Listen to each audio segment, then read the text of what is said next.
পুলিশের পক্ষ থেকে সারা দেশে থানাগুলোতে এবং বিভিন্ন জায়গায় যে চিঠি দেওয়া হয়েছে, অর্থাৎ বাংলাদেশে বড় ধরনের জঙ্গি হামলা করা হতে পারে, হামলার ঘটনা ঘটতে পারে, জঙ্গি হামলার যে আশঙ্কা এবং তার প্রভাবে ব্যাপকভাবে নিরাপত্তা ব্যবস্থা জোরদার করা হয়েছে, বিমানবন্দর থেকে শুরু করে বিভিন্ন পর্যায়ে যত কেপিআই আছে সবগুলোতে। এই যে বিষয়টি একটি পরিস্থিতি দিকে নিয়ে গেল, যদিও সংসদে স্বরাষ্ট্রমন্ত্রী আবার বলেছেন, সংসদে বা বাইরে দেখেছি তিনি বলেছেন বাংলাদেশের জঙ্গি হামলা বা জঙ্গির কোনো অবস্থান আছে বলে তার জানা নেই, তিনি জানেন না। সাংবাদিকরা প্রশ্ন করেছেন তবে পুলিশ বিভাগ থেকে কেন এটি দেওয়া হয়েছে সেটিও নাকি তিনি জানেন না কেন দেওয়া হয়েছে। এমন পরিস্থিতিতে যদি সত্যি সত্যি বাংলাদেশে বড় ধরনের জঙ্গি হামলার ঘটনা ঘটে বা যে আশঙ্কাটি প্রকাশ পেয়েছে, এর প্রভাব বাইরে কি পড়তে পারে, কি হতে পারে বাইরে কিংবা প্রতিবেশী দেশগুলোতে, এ নিয়ে কথা বলার জন্য আমার সঙ্গে যুক্ত আছেন আন্তর্জাতিক সম্পর্ক বিষয়ের গবেষক সামিউজ্জামান সামি। আমি আপনাকে শুভেচ্ছা ও স্বাগত জানাচ্ছি। হ্যাঁ, ধন্যবাদ। আপনাকেও শুভেচ্ছা এবং যারা দেখছে তাদেরকেও স্বাগতম। জি, আপনি একটু যদি আপনার বিশ্লেষণটা একটু শোনানোর চেষ্টা করেন, যে বাংলাদেশে জঙ্গি হামলা হলে কিংবা যদি যেইভাবে আশঙ্কার কথা সরকারের পক্ষ থেকেই বলা হয়েছে, বিশেষ করে পুলিশের পক্ষ থেকে, সেটির প্রভাব বাইরে প্রতিবেশী দেশগুলোতে কি পড়তে পারে, বা অন্য দেশগুলো এটা নিয়ে কোনো শঙ্কা বা উদ্বেগের বিষয় থাকে কিনা? আচ্ছা, আপনি প্রশ্নটা তো খুবই স্পর্শকাতর, বিষয়বস্তুটাও খুবই স্পর্শকাতর, বিশেষ করে যেখানে টেরোরিজম পার্টিকেল গুলো খুব অ্যাক্টিভ থাকে। এখন এই বিষয়টা নিয়ে আমাদেরকে একটু ক্রিটিক্যাল অ্যানালাইসিস করতে হয় সঙ্গত ফ্যাক্ট গুলোকে ফাইন্ড করার জন্য। যে কনসার্নটা সরকারের পক্ষ থেকে বিভিন্ন জায়গায়, বিশেষ করে ল অ্যান্ড অর্ডার এনফোর্স যারা আছে এই ফোর্সের সকলের কাছে পৌঁছানো হয়েছে যে যে টেরোরিজম অ্যাক্টিভিটিস আছে সেই অ্যাক্টিভিটিস গুলোকে এনহ্যান্স করা হতে পারে, বা সেই আশঙ্কাটাকে সামনে রেখে এই সরকারের একটা আগাম প্রস্তুতি সাপেক্ষে সরকার এটা গ্রহণ করেছে। আমি মনে করি যে যথার্থ সরকার গ্রহণ করেছে। তবে ব্যাপারটা হয়ে যায় কি একটা স্ববিরোধী অবস্থান এই কারণে বলছি যে ওই যে আমাদের 5ই অগস্টের পরে ইউনূস প্রশাসন সকল টেররিস্টদেরকে জেলখানাগুলো থেকে বের করে দিত। এরপরে এসে আপনি জঙ্গিদেরকে বের করে দিবেন, জঙ্গিদেরকে বাংলাদেশটাকে একটা ওপেন প্লেস, টেররিস্টদের একটা স্টেশন বানাবেন, সেই জায়গাটায় আবার নতুন করে জঙ্গি তাদেরকে নিয়ন্ত্রণ করা, এটা it's very difficult task for government. আমি মনে করি যে এটা একটা বড় চ্যালেঞ্জ।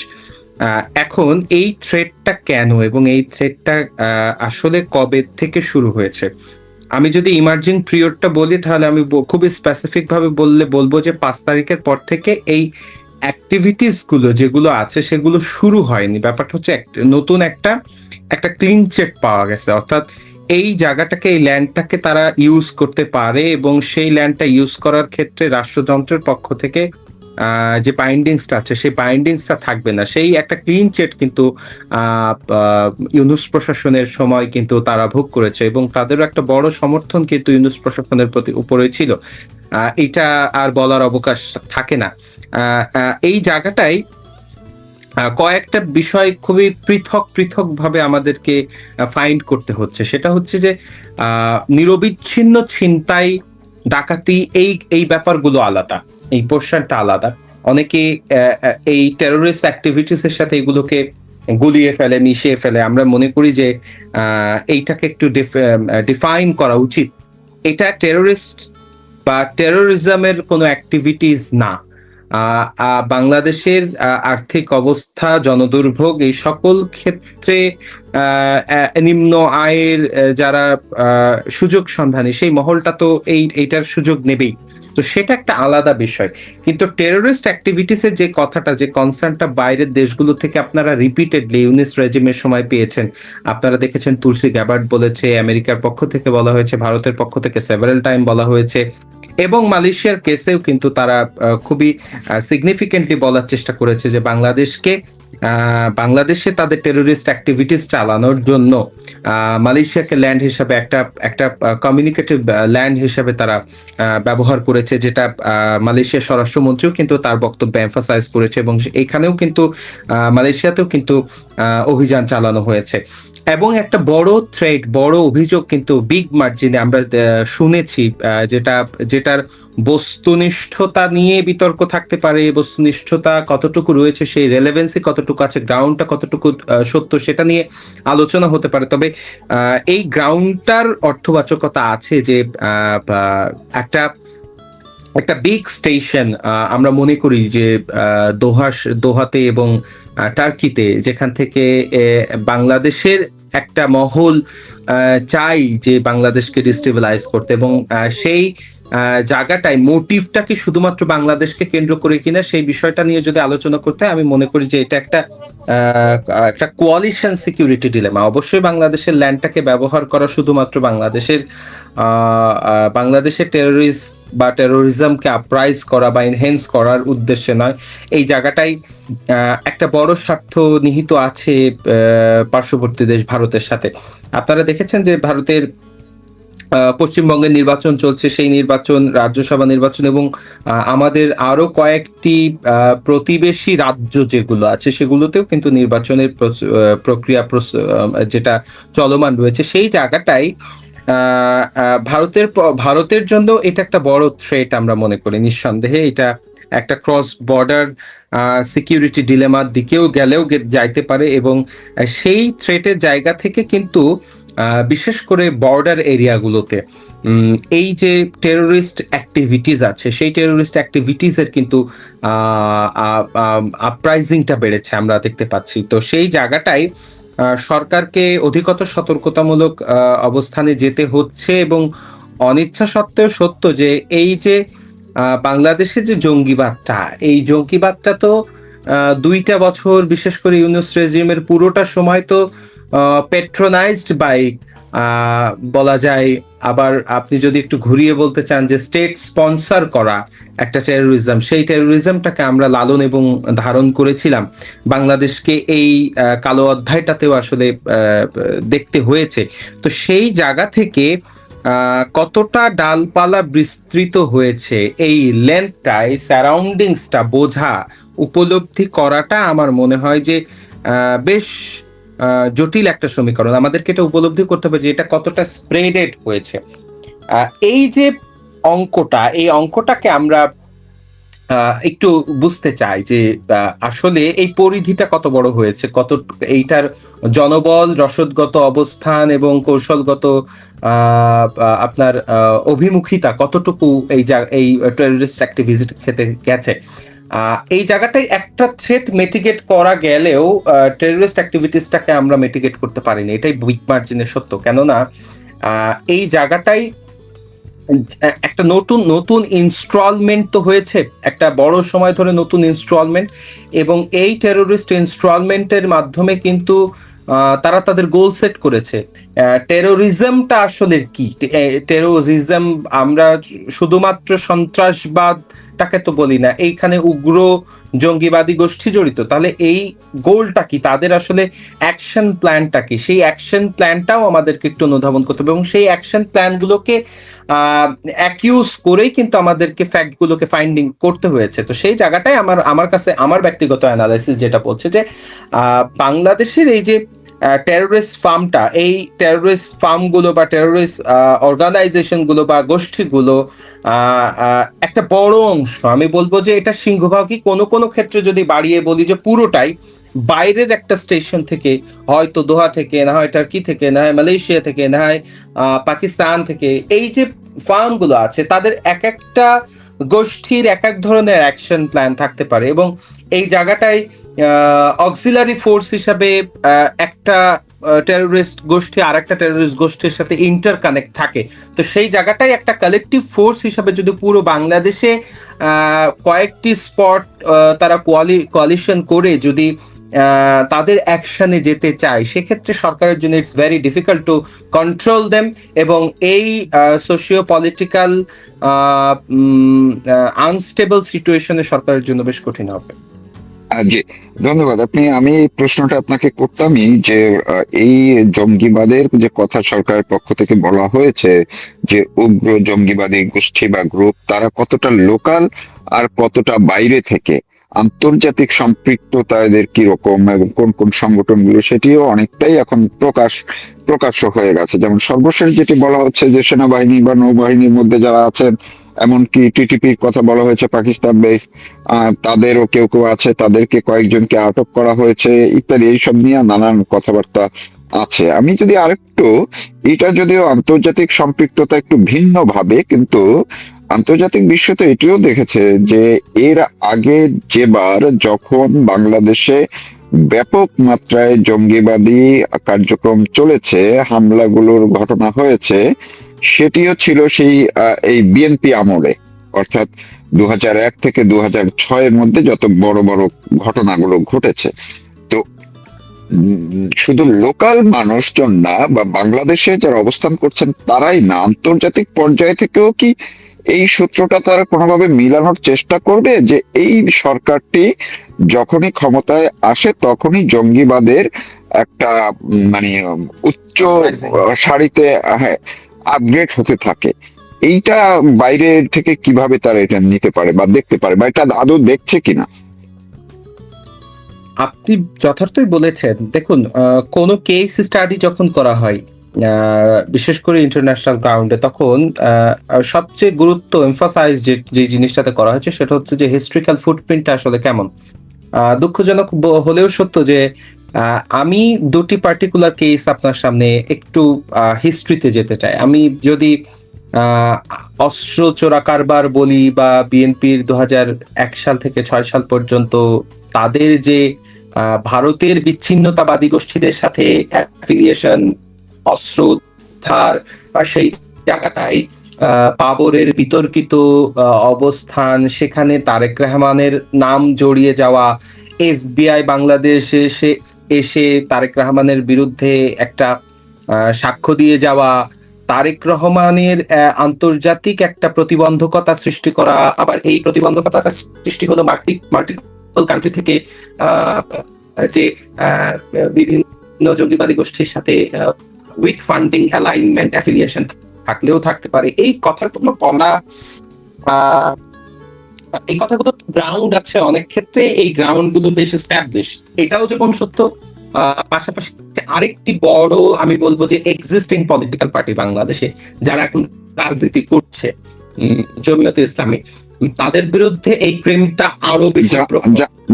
জামায়াতে ইসলামী, হ্যাঁ হ্যাঁ, আরো বেশি প্রখর। এই যে গেম গুলো, দুটি বড় পলিটিক্যাল এক্সিস্টিং পার্টি, বিএনপি এবং জামাত, এই মুহূর্তে যারা কম্পিট করছে মাঠে রাজনীতিতে আছে, বা সব পার্লামেন্টারি পলিটিক্সে যারা এখন আছে, এবং আমরা বলছি যে অ্যাজ এ হোল পার্লামেন্ট আমরা গভর্নেন্সটাকে ক্রিটিসাইজ করলে তো অবশ্যই গভর্নমেন্টটা আসবে। তো সেই গভর্নমেন্টটা obviously including proposition and opposition party. So এই যে existing political party majority দুটির উপরেই কিন্তু এই দিনটা বেশ প্রখর। তো এখন এই পার্লামেন্টটা, এই নির্বাচনটা হওয়ার পরে এটাও একটা বড় চ্যালেঞ্জ যে সরকার এখনো পর্যন্ত প্রপোজিশন এবং অপোজিশন, ট্রেজারি বেঞ্চ এবং অপোজিশন বেঞ্চকে খুব একটা বেশি পৃথক ভাবে দেখাতে পারেনি। বহির্বিশ্ব এটা দেখছেন, অভ্যন্তরীণ ভাবেও মানুষ এটা বিশ্বাস করতে চাচ্ছে না যে এরা পৃথক পৃথক।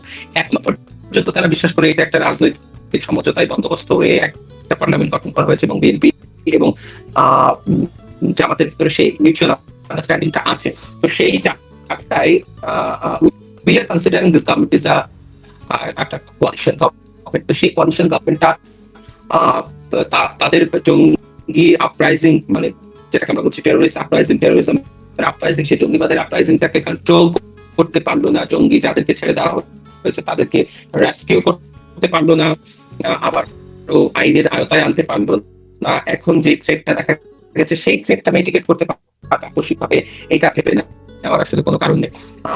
আমি এই কারণে বলছি, আপনি দেখেছেন যে এর আগের বছরে মালয়েশিয়াতে যে ঘটনাটা ঘটেছে, মালয়েশিয়ার স্বরাষ্ট্রমন্ত্রীও কিন্তু খুব দায়িত্বহীন কণ্ঠে খুব ক্লিয়ারলি একটা মেসেজ দেওয়ার চেষ্টা করেছে যে ২৪ আন্দোলনটাতে কিভাবে মালয়েশিয়াকে ল্যান্ড হিসেবে ব্যবহার করে বাংলাদেশকে, ঢাকাকে ডিস্টেবিলাইজ করার পরিকল্পনাগুলো করা হয়েছে। এবং সেই জায়গাটায় অনেকগুলো জঙ্গি সংগঠনের সাথে তাদের অ্যাফিলিয়েশন থাকা, আইএসআই, জেএমবি থেকে শুরু করে অনেকের সাথে অ্যাফিলিয়েশন তারা পেয়েছে। এখানে অনেক গ্রেফতার হয়েছে এবং স্টিল মালয়েশিয়াতে বাঙালি কমিউনিটিদেরকে একটু আর চোখে দেখা হচ্ছে, গ্রেফতার বেড়েছে, ইমিগ্রেশনের রেট বেড়েছে, সেটা তো চলমান। ইমপ্রেশনটার থেকে বড় ব্যাপার যেটা, যে এইটা তো আমি অস্বীকার করতে পারছি না এখন এই মুহূর্তে, যেটা আমরা মালয়েশিয়া গভর্নমেন্টের পক্ষ থেকে শুনলাম, মালয়েশিয়ার স্বরাষ্ট্রমন্ত্রীর পক্ষ থেকে শুনলাম, তো সেটাকে আমরা ওভারলুক করতে পারি না যে এই ক্লেম প্রকারেবল। আপনি দেখেন এই ক্লেমের কারণে কিন্তু দফায় দফায় ইউনূস প্রশাসনের অনেকে এসেছে, তারেক রহমান প্রশাসনের অনেকে এসেছে মালয়েশিয়ায়, কিন্তু এতবার আসার পরেও বাংলাদেশের শ্রমবাজার, বাংলাদেশ মালয়েশিয়ার শ্রমবাজার কলিংটা, সেই কলিংটা কিন্তু এখনো পর্যন্ত খুলতে সক্ষম হলো না। আপনি জানেন যে রিসেন্টলি আমাদের সেনাপ্রধান কিন্তু আমি এই প্রশ্নটাই আমি আপনার কাছ থেকে এই প্রশ্নটা একটু আমি নিজে করতাম, আপনি এই প্রসঙ্গটি আনলেন, আপনাকে ধন্যবাদ। যে সেনাপ্রধান ঘুরে গেলেন মালয়েশিয়া, এবং যেহেতু মালয়েশিয়া সরকার মাত্র কয়েক মাস আগেই বাংলাদেশে জঙ্গিবাদে, যেটি আপনার কথার মধ্যে আজকে পরিষ্কারভাবে উঠে এলো, যে তারা বোঝাতে চেয়েছেন এবং তাদের কাছে তথ্য প্রমাণ আছে যে বাংলাদেশে জঙ্গিবাদের এই যে আস্ফালন, এটিকে কার্যকর করা, এটিকে ব্যবহার করার জন্য মালয়েশিয়াকেও ব্যবহার করা হয়েছে। তো সেনাপ্রধান যখন আসলেন, আপনার কি ধারণা বা আপনার কাছে কোনো ইনফরমেশন কিছু আছে কিনা যে মালয়েশিয়া সরকার কি বাংলাদেশের বর্তমান জঙ্গিদের ব্যাপারে বাংলাদেশের সেনাপ্রধানকে কিছু জানিয়েছে কিনা, কোনো কিছু অবহিত করেছে কিনা?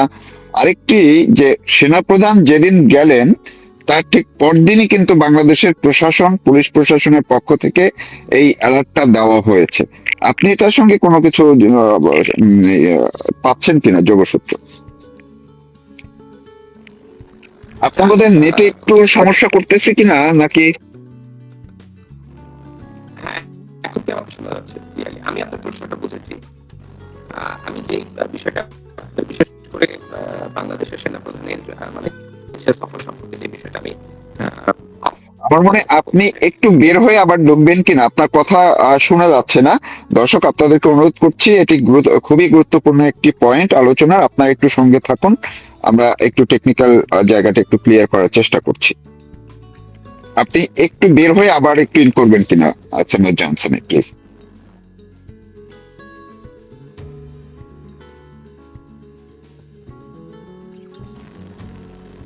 দর্শক একটু সঙ্গে থাকুন, এই বিশ্লেষণটুকু খুবই ইম্পর্টেন্ট, একটু যাতে আপনারা শুনতে পারেন ঠিক মতো, এই জন্যই আমি তাকে অনুরোধ জানিয়েছি তিনি বের হয়ে আবার এন করবেন, একটু অপেক্ষা করুন।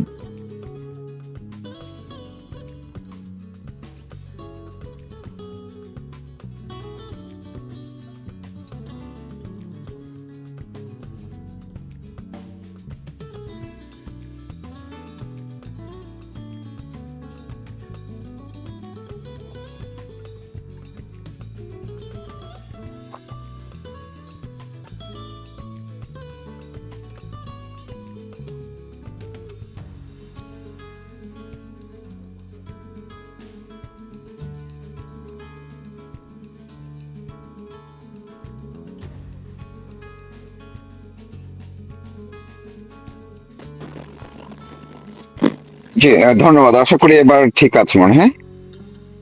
তো আমি যে বিষয়টা বলছিলাম যে বাংলাদেশের সেনাপ্রধানের মালয়েশিয়া সফর থেকে কেন্দ্র করে অনেকের আগ্রহ মানে কেন্দ্রবিন্দু তৈরি হয়েছে।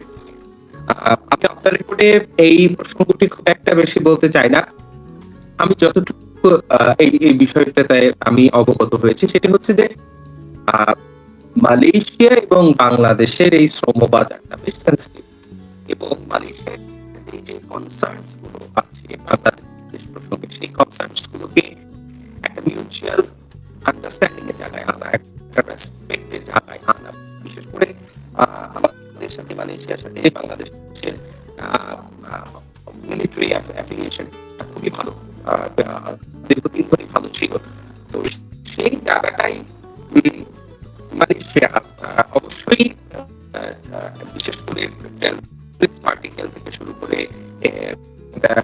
ন্যাশনাল সিকিউরিটি হ্যান্ডেল এই বিষয়গুলো নিয়ে সেনাবাহিনীর সাথে আলোচনা আলোচনা বিশেষ বিশেষ সেনাবাহিনী পর্যায়ে আলোচনা হতে পারে, এবং এই জায়গাটাই যে একটা গুরুত্বপূর্ণ বিষয়, বিশেষ করে এই জঙ্গিবাদ, বিশেষ করে অ্যান্টি টেরোরিজম কে নিয়ে হয়েছে, সেই বিষয়টাও কিছুটা আভাস পাওয়া যায়।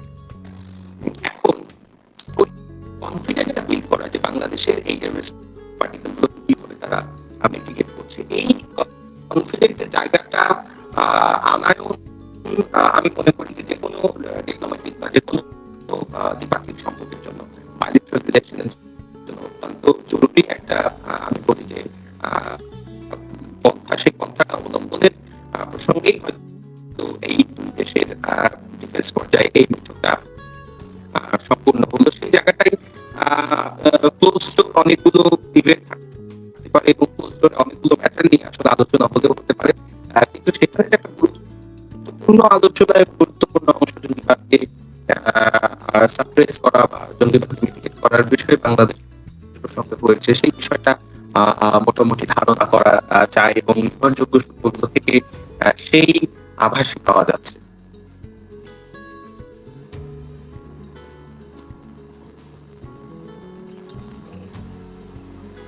আশা করি আমার উত্তরটি দর্শকরা বুঝতে পেরেছেন।